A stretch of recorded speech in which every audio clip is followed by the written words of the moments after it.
안녕하세요. 요가 강사 민경수입니다. 오늘은 반복되는 움직임을 연습하는 목적에 대한 이야기를 한번 해보죠. 시작하기 전에 먼저 얘기할 건 뇌의 이야기예요. 해마와 선조체에 대한 이야기를 할 거고요. 해마는 익숙하지 않은 새로운 움직임을 해야 할 때 활성화되는 부분이고, 선조체는 익숙한 패턴을 반복해야 할 때 활성화되는 부분이고요. 해마와 선조체, 새로운 것들, 익숙했던 것들. 그러면 우리가 움직임을 연습할 때 어떻게 해야 하나, 왜 해야 하나를 여기에 비추어서 한번 예를 한번 들어보죠. 처음 예를 들 동작은 카프레이즈예요. 카프레이즈. 뒤꿈치를 드는 동작이죠. 그러면 수업 때 이 동작을 한번 해보면 누군가는 뒤꿈치를 요만큼만 들고 이렇게 하고 있고요. 또 어떤 분들은 들긴 들었는데 여기서 이제 휘청거리기 시작하죠. 여기에서 이런 형태라든지, 혹은 여기에서 뒤꿈치를 들었다가 내릴 때 그냥 쿵 떨어졌다가 이런 형태로 반복하죠. 누구나 뒤꿈치를 드는 동작이 습관은 있을 거니까 선조체를 사용하면 누군가는 이렇게, 누군가는 이렇게, 그래서 이거를 신경을 쓰게 된다라면 발바닥 앞쪽, 발가락 앞쪽, 뒤꿈치가 거의 바닥에 닿지 않을 정도로 힘은 유지한 채로 뒤꿈치를 들고 내릴 수 있겠죠. 카프레이즈조차도 어떻게 하느냐에 따라, 신경을 쓰냐 안 쓰냐에 따라 생각보다 효과가 많이 차이 날 거고요. 두 번째, 카프레이즈가 발목을 펴는, 뒤꿈치를 드는 운동이었다면 반대로 발목을 잡는, 뒤꿈치를 누르는 운동도 할 수 있겠죠. 이 동작, 블럭 정도의 높이를 놓고 뒤꿈치를 눌렀을 때 발가락이랑 발바닥 앞쪽을 못 쓰시는 분들은 어떤 형태가 발생하냐면 뒤꿈치를 바닥으로 내리면서 블럭이 들린다거나, 과하게 이제 표현하면 실제로도 많이 나타나고요. 이런 형태로 블럭이 뒤집어져요. 발목을 접는 게 아니라 블럭에 기대면서 꺾는 거죠. 발가락이랑 발바닥 앞쪽을 어느 정도 쓰고 내 힘으로 뒤꿈치를 바닥으로 누르면 실제로 블럭은 거의 안 움직이거든요. 그러면 이것조차도 내가 지금 발바닥 앞쪽, 발가락 앞쪽을 어떻게 쓰는지에 따라 신경을 쓰고 안 쓰고의 차이가 난다는 얘기죠. 다른 예를 한번 들어볼까요? 스쿼트, 딥 스쿼트 같은 건 이제 보통 앉고 서보세요라고 했을 때 다리를 많이 못 쓰시는 분들이 나타나는 패턴은 머리, 상체부터 앞으로 숙이고 이 무게중심 균형 이용해서 무릎을 접으면 다리의 힘을 조금 덜 쓰면서 앉고 설 수 있으니까 이런 형태가 가장 많이 나타나죠. 이 상태에서 상체 앞으로 숙이는 동작을 하지 말고 그대로 다리로만 앉아보세요 라고 했을 때 정확하게 이렇게 바꿔내는 분들이 거의 없어요. 특히 앉을 때 이 패턴이 익숙하신 분들은, 익숙했던 분들은 여기에서 이 동작 없이 다리만 사용해서 앉기가 많이 힘드실 거예요. 운동을 많이 안 해보신 분들, 이제 앞으로 숙이세요, 못하나 하잖아 같은 거를 시켜놓으면 이렇게 되고 있죠. 본인이 어떻게 동작을 하고 있는지는 생각이 없어요. 왜냐하면 운동을 처음 나왔으니까. 여기에서 이 동작을 조금씩 수정해 나갈 건데, 이게 선조체를 사용해서 이렇게 동작을 하고 있었다면 애써 이제 신경 써야 되는 거죠. 어떻게 발바닥을 누르지? 어떻게 고관절을 접지?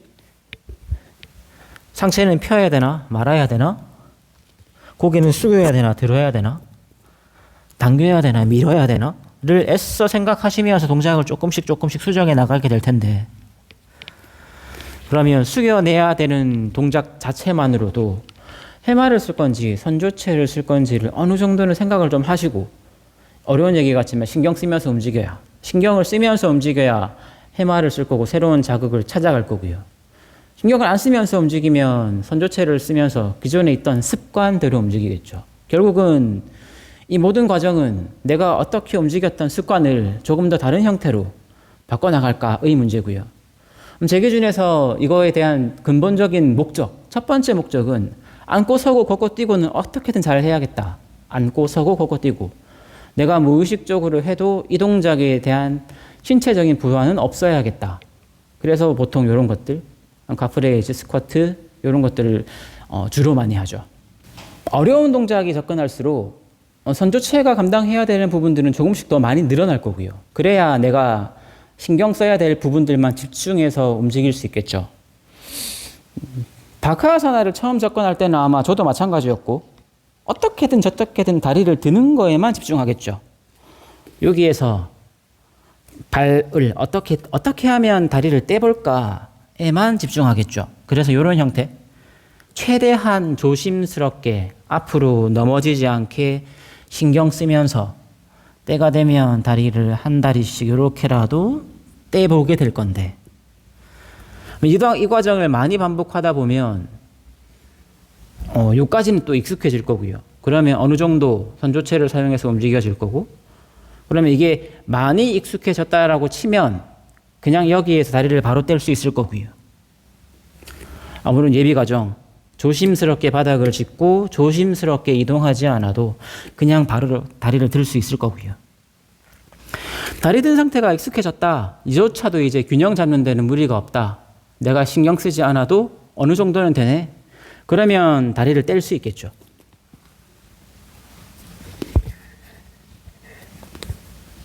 이런 형태로 이제 움직여질 수 있겠죠.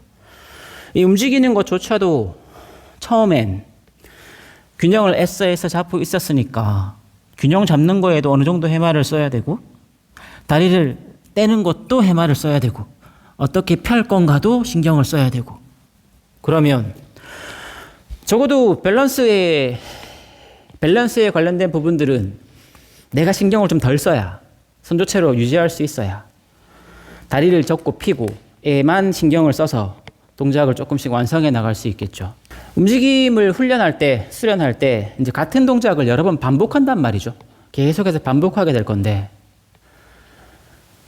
그 움직임, 동작을 만들어내는 각각의 습관들이 있으실 거라, 그 습관을 조금씩 몸을 지난 영상에도 올렸었는데, 몸을 능동적으로 사용하는 형태로 바꿔나가는 게 수련 혹은 훈련이라고 생각을 해요.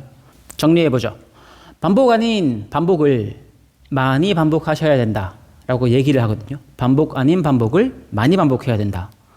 처음에 어떤 동작을 연습할 때 해마를 이만큼, 새롭게 내가 신경을 써야 되는 게 이만큼이고, 선조체, 내가 무의식적으로 할 수 있는 게 이 정도였다면 반복 아닌 반복을 통해서 이 비율을 조금씩 낮춰나가는 거죠.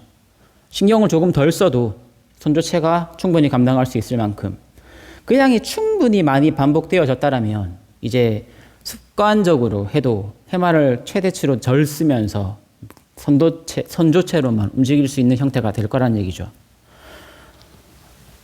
이 뇌기를 빼고 하게 되면 결국은 이 움직이는 습관을 바꿔내는 과정이라, 습관을 바꿔내려면 정확하게 내가 의도한 대로 움직이는 연습을 하셔야 되고, 그 과정이 처음에는 되게 많이 버벅될 거예요. 그러니까 해마를 많이 쓰는 과정 레벨이라면 많이 버벅될 거고, 이게 반복되면서 조금씩 낮춰질 거거든요. 그래서 본인이 특정 운동 혹은 특정 아사나를 목표로 뭔가를 하고 있으시다라면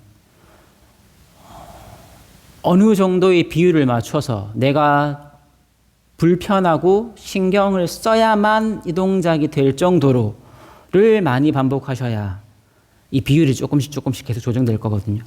한 번쯤은 고민을 한번 해봐야 되는 부분이고, 예를 들었지만 제일 쉬운 동작들, 카프레이즈, 스쿼트 같은 것조차도 어떻게 접근하느냐에 따라서 완전히 다른 형태의 느낌을 줄 수 있으니까 본인이 어떤 형태로 하고 있는지 한번 체크해 볼 필요성이 있지 않나 해서 영상을 찍어봤고요.